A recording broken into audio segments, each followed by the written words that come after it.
Straight out of Philly, this is the Reluctant Theologian Podcast. I am your host, Dr. R.T. Mullins from Palm Beach Atlantic University. When times are tough, where do you place your hope? Where do you place your trust that all things will be made well in the end? Do you place your assurance in God? Well, that probably depends on what you think God is like. In today's episode, I want to explore the classical doctrine of immutability, or the claim that God cannot change. I want to ask if immutability is necessary in order for God to be trustworthy in His promises. If you'd like to support the show, you can donate money to my Patreon account or my Ko-fi account. Any donation amount helps me out in so many ways. I really appreciate all of the support that people have already offered. If you have questions or topics that you'd like to hear in the show, you can send me a message at rtmullins.com. Ready or not, here I am changing things up. Enjoy.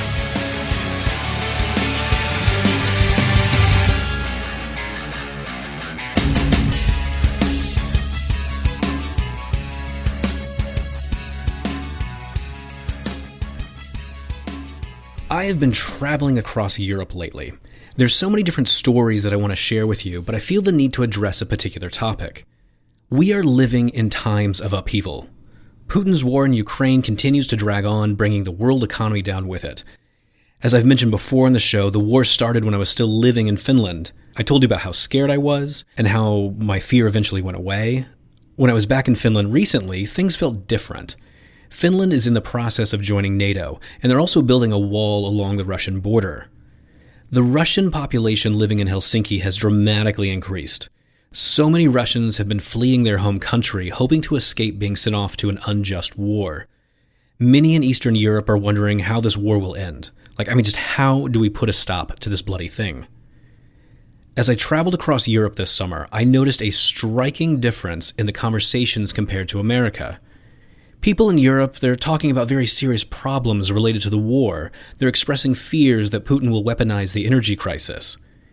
There's all sorts of chit-chat about the growing revolution in Iran, the death of a British queen, and then, of course, there was much ado about the scandal surrounding the Finnish Prime Minister dancing her heart out on a Friday night.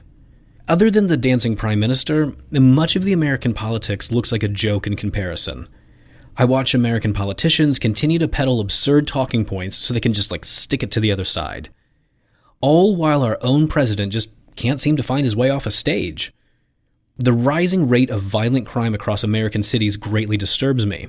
Since being in Philadelphia, I have been far too close to multiple fatal shootings, sometimes multiple shootings that are just unrelated to each other, in a single day. One thing is for certain, is that we are living in uncertain times. Quite frankly, I'm just tired of it. I long for stability and peace, and then I assume that many of you listening feel the same. So let me ask you a question. Where do you find stability? Do you place your trust in God that all shall be well in the end? I know that can be difficult to do in unstable times, so I want to reflect on the doctrine of divine immutability in this episode. After the Reformation, we reach the era of Protestant scholasticism. This time period produced great thinkers like Stephen Charnock and Francis Turretin. Now, one of the interesting things about this time period is the way many systematic theologians would write about the divine attributes. For the most part, many of the Protestant scholastics, they would just repeat the standard classical theistic claims, though there are some very notable exceptions like Samuel Clarke and Isaac Newton. Though many of the Protestant theologians just repeat the classical divine attributes, there is an interesting common theme. During this time period, it was common to offer a devotional reflection on a divine attribute after it had been systematically articulated. So when it comes to the doctrine of immutability, the common devotional claim is about how we can confidently place our trust and assurance in the immutable God. God is our unchanging, stable rock, and this should bring us great comfort. That's the constant claim from Reformed theologians. Yet Søren Kierkegaard, he offers this really interesting twist. So according to Kierkegaard, the immutability of God is a comfort to the believer, but this is going to strike fear in the sinner. Now you might be thinking, why should the immutability of God strike fear in the heart of the sinner? Well, no matter how persistent you are in your sin, you cannot wait out the immutable judge. You can try to maintain your sinful lifestyle. You can remain stubborn as all you want, but God's not going to relent. He will not just randomly change his mind. So according to Kierkegaard, the immutable God's judgment against sin will not be moved. Now, Protestant scholastics, they did not merely offer devotional reflection on the divine attributes. During this post-Reformation time period, it was also common to see theologians criticize the idea that God is mutable or changing. Theologians like Charnock would say that a mutable God cannot be the basis for assurance or comfort. Now, why think a thing like that? Well, a mutable God, a changing God, well, he could change his mind on a whim. He might promise salvation one day, but then arbitrarily change his mind later. That is the objection that theologians like Charnock would raise against divine mutability. So here's the question that I ultimately want to address in today's episode. Are these Reformed theologians right about the devotional implications of immutability? In order to answer this question, we will need to take a deep dive into the debate between immutability and mutability. I will start by defining some terms. So consider the doctrine of immutability. This is the doctrine that is often misunderstood in contemporary scholarship. In my mind, many contemporary classical theists do not understand the doctrine at all. They often state the doctrine in weaker terms than the classical Christian tradition does. In order to help you understand what the doctrine of immutability actually says, I need to mention that the classical doctrine of immutability is meant to be systematically connected to divine timelessness. Whatever you say about immutability will need to be consistent with divine timelessness. So God is timeless if and only if God exists without beginning, without end, without succession, and without temporal location. As the Reformed classical theist Paul Helm makes absolutely clear, a timeless God cannot stand in any kind of temporal relations with creation. And here's the important point. Whatever you say about immutability, it needs to be consistent with the claim that a timeless God lacks succession, lacks temporal location, and lacks temporal relationships. This is a point that seems to be lost on many of the new classical theists and internet Thomists. Thankfully, it is not a point that is lost on classical thinkers like Augustine, Boethius, and Peter Lombard. So Peter Lombard says that temporal beings, well, they're very easy to identify. Temporal beings are ones who change either intrinsically or extrinsically. I need to emphasize that temporal beings are ones who change extrinsically, because this is where new classical theists and internet Thomists get lost. New classical theists and internet Thomists often say that the immutable God can change extrinsically, or undergo what are sometimes called mere Cambridge changes.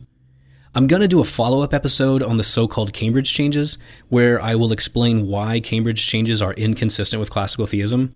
But for today's episode, I'm merely just going to mention that the suggestion that the timeless and immutable God can undergo Cambridge change, that is not remotely accurate to what the classical tradition says, and it's just conceptually confused. Now, as Peter Lombard makes clear, the immutable God cannot change intrinsically or extrinsically. Well, why? Well, there is something that Peter Lombard understands that many contemporary thinkers do not understand. If a being undergoes even mere extrinsic changes, that being is standing in temporal relations and undergoing temporal succession. In other words, extrinsic changes are inconsistent with divine timelessness. Now, the Reformed classical theist Paul Helm, he understands this point. So he writes, and this is a direct quote from Paul Helm's book, The Eternal God, he says, "An individual is immutable in the required sense if no temporal or spatial changes apply to that thing, not even temporal or spatial merely Cambridge changes. A temporal change occurs when the duration of an object is extended, its life prolonged, just as a real spatial change occurs when an object comes into fresh spatial relations with other things. The Creator is immutable to the extent that he does not have even merely Cambridge temporal and spatial relations with other substances, much less real changes." Okay, so that's Paul Helm. So there you have a very clear statement from Paul Helm saying that the immutable God cannot undergo mere Cambridge changes. So what we have here are two classical theists who know what they're talking about. We've got Peter Lombard and Paul Helm both making this claim. And even critics of classical theism, like William Lane Craig and J.P. Moreland, they agree that this is the classical understanding of divine immutability. So listen to what Craig and Moreland say. So this is a direct quote from them. So Craig and Moreland say, divine timelessness or divine simplicity would require that God undergo neither intrinsic nor extrinsic change. For in either case, a relation of before and after would be generated by such changes, which would serve to locate God temporally with respect to those changes. Thus, God would have to be incapable of even the slightest alteration. So that's Craig and Moreland. Here is the important lesson in all of this. The classical doctrine of divine immutability says that God cannot change intrinsically or extrinsically. So anyone going around positing these magical Cambridge properties of the classical God is just demonstrating that they don't know what they're talking about. Again, immutability means that God cannot change intrinsically or extrinsically. So that is immutability. What about divine mutability? Well, this is going to be a bit easier to define. Divine mutability says that God can change in certain respects, both intrinsically and extrinsically. So to be clear, God cannot change in his essence.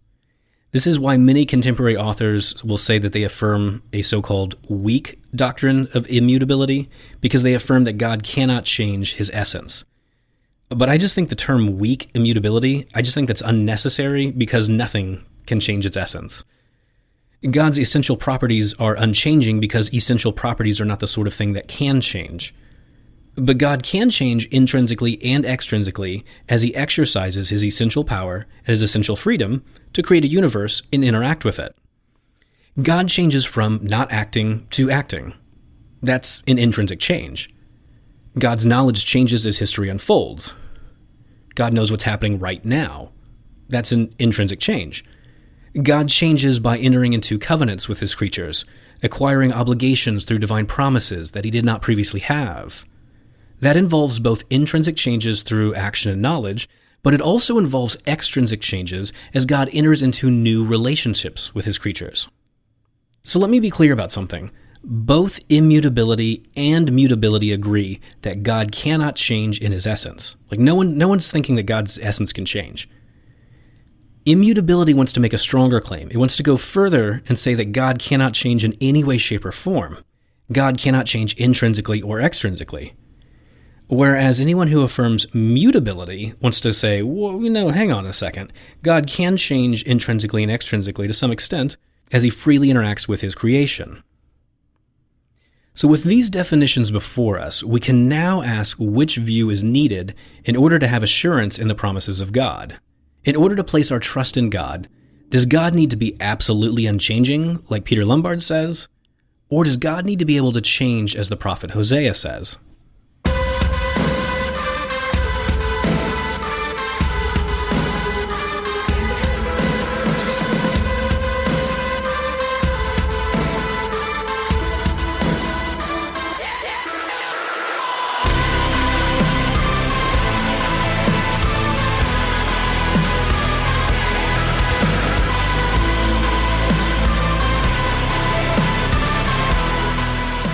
Act 2. The Argument from Perfection. Now, in order to wrap our minds around this question of finding assurance in God, we need to consider some arguments for and against each view. So let's look at some arguments in favor of immutability. So by far, the most common argument throughout Christian history is the argument from perfection to immutability. The argument from perfection to immutability goes like this.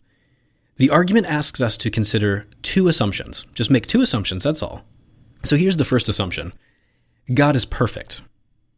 I mean, that seems like a really safe assumption to make, right? I mean, hardly anyone wants to deny that God is perfect.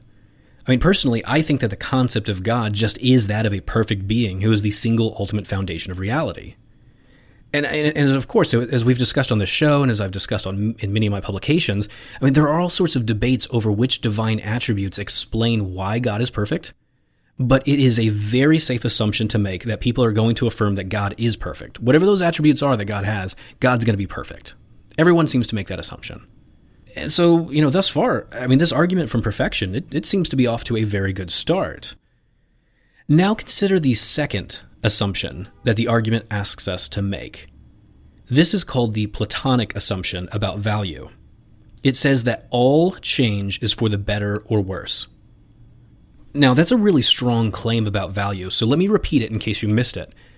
All change is for the better or worse. That is going to be more controversial than that first assumption, but I'll come to that in a minute. So with these two assumptions in place, here is how the argument goes. All change is for the better or worse. Since God is perfect, he cannot change for the better. I mean, think about it. You aren't really perfect if you can get better. Also, since God is perfect, he cannot change for the worse. Because again, I mean, think about it. If you can get worse, well, you don't really seem like you're perfect to begin with, right? Well, since all change is for the better or worse, and God cannot get better or worse, well, then it must be the case that God cannot change at all. And with that, we have just arrived at the classical doctrine of immutability. God cannot change in any way, shape, or form. That's the argument. What are we to make of the argument? Like, is this a good argument? Personally, I do not find this argument very persuasive. Here's why. Remember that the argument relies on the Platonic assumption that all change is for the better or worse. Well, I mean, that assumption, it's false. All you have to do is show one example of a change that is value neutral. I mean, just one example of a change that is not for the better and not for the worse. And here you go. Here's an example. Imagine that God creates a universe where the only two things that exist are two electrons just spinning in the void. Like, that's it. That's all that exists. Just two electrons spinning in the void. Now, at one moment, the electrons are in particular spatial locations. The first electron is just to the right of the second electron. Now, at the next moment, the electrons change places. The first electron is now to the left of the second electron. Notice something about this example. The changes involved are, well, they're really boring. I mean, this is an incredibly boring thought experiment. Nothing about these changes can meaningfully be said to be better or worse. I mean, really, like, what's better or worse about electrons just changing their spatial locations, just endlessly spinning in the void? I mean, nothing's better or worse about any of that. And so here's the lesson in all of this. The reality of the situation is that the Platonic assumption is false. It is false that all changes are for the better or worse. I mean, sure, look, some changes are for the better or worse, but it's false that all changes are for the better or worse. Now, William Hasker, he raises another problem for the argument from perfection to immutability. Hasker points out that the perfection of some things requires that the thing in question undergo change. So Hasker gives an example. He says that the perfection of God requires that God's knowledge changes as history unfolds. Think about it this way. So prior to creation, God exists all alone. I mean, surely in that situation, God's going to know, that he exists all alone. Then, once God decides to create a universe, the sum total facts of reality, they change. The sum total facts of reality are that God exists with a bunch of cosmic stuff. And surely in that situation, God's knowledge will change because now God knows that he exists with a bunch of cosmic stuff. It would be an imperfection if God's knowledge did not change in that way. It would be imperfect if God's knowledge did not change as it tracks reality. It is precisely because God is perfect in knowledge that God's beliefs must change in order to track the ever-changing sum total facts of reality. So far from implying immutability, I think that perfection demands that God has the ability to change in certain ways.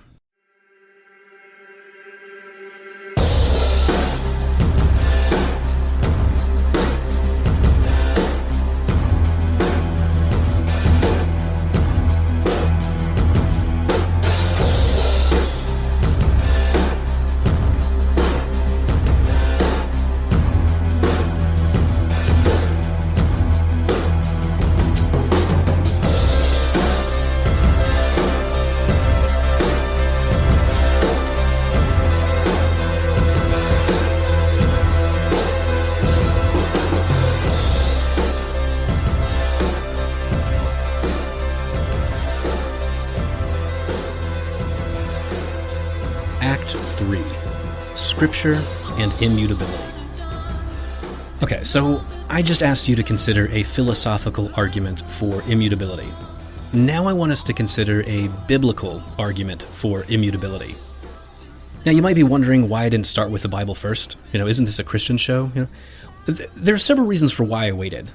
I think it's important to understand what some of the options are before turning to Scripture. Sometimes people can miss things that are going on in the Bible when they are unaware of what the options are for interpreting various passages. Historically, there was a long period of time when Christian theologians thought that the strong doctrine of immutability was the only option, and they interpreted the Bible accordingly. People who affirm divine mutability, or that God can change, they complain that this failure to see other options leads to a misinterpretation of the Bible. They say that with all of these options laid out on the table very clearly, people can come to the Bible with better eyes to see what is going on. So what does the Bible have to say about God's immutability? Theologians who affirm that God can change, they say that their position accurately captures what is going on in Scripture. And this is because the Bible sometimes portrays God as changing. For example, God was not always incarnate in Jesus Christ. As Galatians 4:4 tells us, God sent his Son when the right time came. God was not always sending his Son. This is something that God waited to do until the right time came. God the Son changed from not being incarnate to being incarnate. And God and the world have never been the same again. That's a big change in the life of God. And then Philippians 2:7-11, it explains that God the Son did not consider his divinity a thing that we could grasp. So the Son made himself nothing and took the form of a servant. And in case if you're wondering, taking on a new form is a change, because the Son did not previously have that form. So the Son became human. He humbled himself by becoming obedient to the point of death on a cross. How amazing is that? We worship a compassionate God who is willing to undergo dramatic changes by becoming human in order to demonstrate his unchanging love for us. And on the cross, we see the lengths that God will go in order to keep his promises. Truly, we worship an amazing God. Yet there are a few passages in the Bible that say that God does not change. So we need to look at those. There are passages like Numbers 23:19, 1 Samuel 15:29, and Malachi 3:6. These verses say that God is not a man that he should change his mind. Sometimes theologians take this as evidence for the strong doctrine of immutability. However, if you affirm immutability and say that God does not change in any way, you get a weird puzzle when you think about the way God changed in becoming incarnate. You get the claim that God does not change and the claim that God does change, and that's a contradiction. Theologians who affirm divine mutability or divine change, they say that God can change in various ways, and so they maintain that the Bible does not give us a contradictory description of the God we worship. They say we need to take a closer look at what is going on in these different biblical passages. So consider Old Testament scholars like R.W.L. Moberly. Biblical scholars like Moberly say that when one takes a closer look at these unchanging passages like Numbers 23, 1 Samuel 15, and Malachi 3, so Moberly says when you take a closer look at those passages, you can see that the Bible is really specific in the ways that God does not change. Each passage says that God is not a man that he should change his mind. In each case, the passages say that men are liars who do not keep their promises. Well, God's not like that. When God makes a promise, he will keep it. God's promises they're not empty lies. So advocates of divine change, they say that what these passages teach is that the promises of God are unchanging. Once God makes a promise, it is certain that God will keep that promise. So these biblical passages, they do not teach that God is completely and utterly unchanging. They simply teach that God will not change his mind about the promises that he has made. According to Old Testament scholars like Moberly and Terence Fretheim, what we learn from these passages is that when the Bible describes God as unchanging, it typically has God's trustworthy character in mind. This is precisely what proponents of divine mutability or divine change, that's what we've been saying all along. However, proponents of the strong doctrine of immutability will say that their view is also compatible with God having a trustworthy character. And in fact, they're going to say that this strong doctrine of immutability guarantees God's trustworthiness, because God is utterly unchanging. I guess I can grant this point to like a classical theist. I suppose a completely unchanging God is trustworthy in his character. Though I have my doubts that an utterly unchanging God can freely make a promise, because freely making a promise entails acquiring an obligation that one did not previously have. In which case, freely making a promise logically entails that God changes. However, that's not the point that I want to press in this portion of the episode.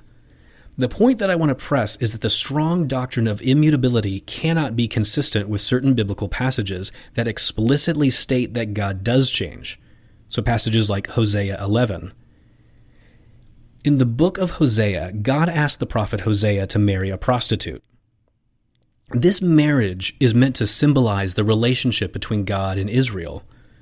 God had previously made certain promises to Israel, promises to bless them and make them prosper if Israel would remain faithful to God.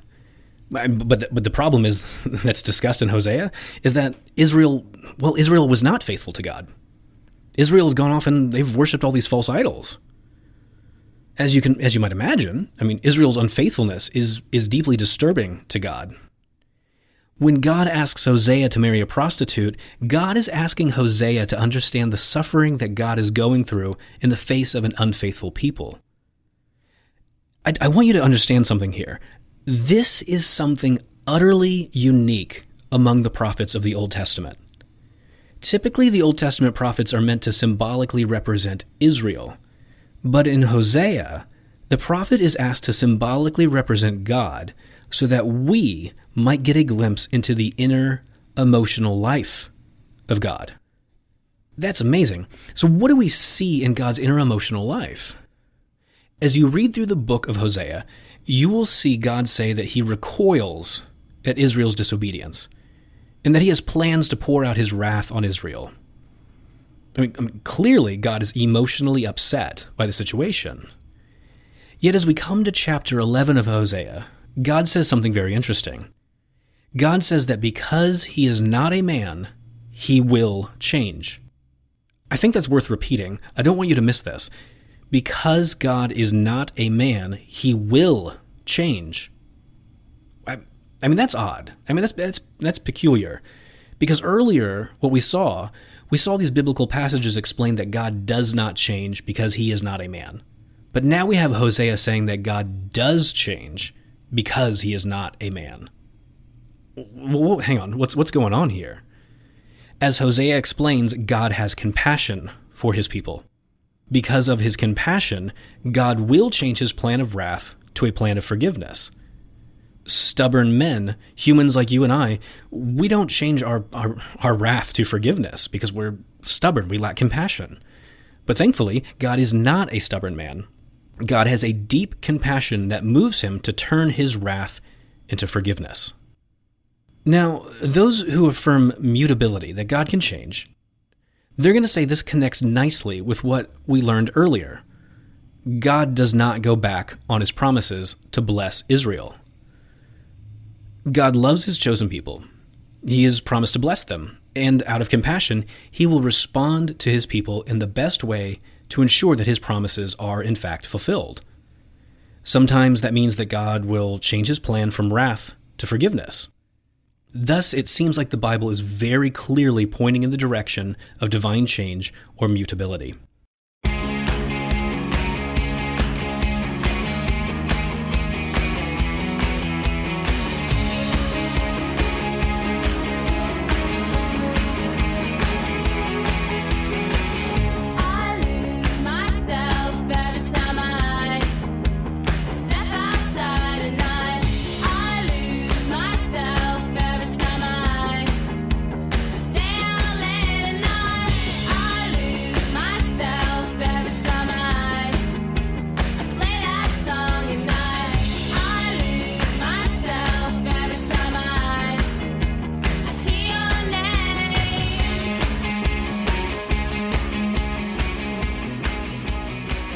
Act 4. Silly objections to mutability.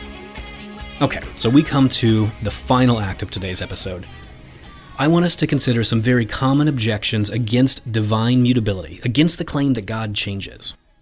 So here's the first objection, and I hear this one all the time, not just online, not just on like the dumpster fire that is Twitter. I also hear this objection in academic settings.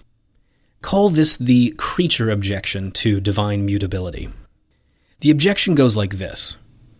Look, Ryan, you believe that God can change. Well, that's not God. That's a human. That's a creature. By asserting divine change, you've dethroned God from the status of the creator. You've made him a creature. You have made him an idol. That's the creature objection to divine mutability. Some of you are thinking, like, come on, isn't that a straw man? Can't you, like, steel man this argument? Man, I wish I could give more nuance to this argument, but I have never found any version with any nuance. Every version of this argument that I know of, every one that I've come across, it's nothing but a string of wild assertions. I think it should be easy to see just how wild these assertions are. So let's look again at what divine mutability is saying. So people like me, I'm going to say that God can change. God can change. I know it sounds dangerous. I know, it's really dangerous to affirm biblical statements like that. But yeah, I think God can change. I say that God is a necessarily existent, immaterial being with attributes like omnipotence, omniscience, perfect moral goodness, and perfect freedom. I also say that the eternal God created the universe out of absolutely nothing. Is this God a human? I don't know about you, but I don't know any humans who are necessarily existent beings who create universes out of absolutely nothing. I mean, do you know any humans that fit that description? Think about it this way. I am saying that the eternal God changes when he creates the universe. God changes from not doing anything to doing something. God changes from being all alone to existing with a bunch of cosmic stuff. Does that kind of change somehow magically make God a creature? And if you think that God changing when he freely creates a universe somehow makes God a creature, then I should think that you have a very poor understanding of what a creature is. I mean, typically a creature is not the sort of thing that makes all of contingent reality come into existence. There's a lesson to be learned from this. When people consistently push silly objections like this, they give us a reason to not listen to them anymore. Such bad arguments demonstrate that these people lack intellectual credibility. So I want to issue a challenge. When you come across someone who keeps pushing bad arguments like these, like just consistently pushes bad arguments like this, I challenge you to stop listening to them and instead give your attention to more credible sources. Okay, let's look at a different argument against divine mutability. This one comes from Stephen Charnock, the Reformed theologian I mentioned earlier. So Charnock claims that a God who can change is not trustworthy. Charnock says that a being who changes in knowledge may make promises that are reasonable right now, but those promises might later turn out to be unfit to perform. Now, Charnock just kind of asserts this. He just kind of just states this sort of thing. He doesn't really give us any examples, but personally, I find the idea intuitive. I think there's something there. I mean, surely many of us have found ourselves in a situation that Charnock is describing. So let me try to develop Charnock's argument a bit for him. I think the idea is something like this. So a God whose knowledge changes over time might make a mistake. Say that God makes a promise at a particular time based on what he knows to be true at that time. At that point in history, it's perfectly reasonable, and maybe it's even like really good to make that promise. But, as history unfolds, unforeseen things happen that now make that promise maybe just impractical, or maybe even immoral to keep. The way like history unfolds it might just be the worst thing in the world to try to keep that promise. This is a common experience in our creaturely lives. We've made promises that later on we realize, oh gosh, I'm not in a position to keep this promise. We experience this stuff. And surely we want to say that God is not subject to that kind of problem. Surely you're going to want to say that God's promises are trustworthy and they're not going to become impractical or immoral for God to keep in the future. I think that's the best way to develop Charnock's argument. I think that's what he's trying to say. So ask yourself this. Is the mutable God, is the changing God subject to untrustworthy promises? I can't see how God would be. If you are a neoclassical theist like me, you're most likely going to affirm either a Molinist or a Calvinist approach to divine foreknowledge and providence. On Molinism and Calvinism, God's going to know the truths about the future of the universe that he's creating. God's knowledge of what is happening right now changes as history unfolds. But that doesn't mean that God doesn't know the future. The neoclassical theist can say that God's promises are based on what he knows the future will hold. So there's not going to be a worry that God will make a promise that will later turn out to be impractical or immoral to keep. In light of God's divine foreknowledge and providence, a changing God is perfectly capable of making trustworthy promises. So now that we have considered arguments for and against immutability and mutability, we have to ask our original question. Do we need God to be absolutely immutable in order to place our assurance in God? The Bible doesn't think so, but many Christian theologians disagree with the Bible on this point. So, my dear listener, where do you stand? Where do you place your trust in these uncertain times? And there you have it, another episode of the Reluctant Theologian podcast. Stay tuned for more episodes on philosophical theology.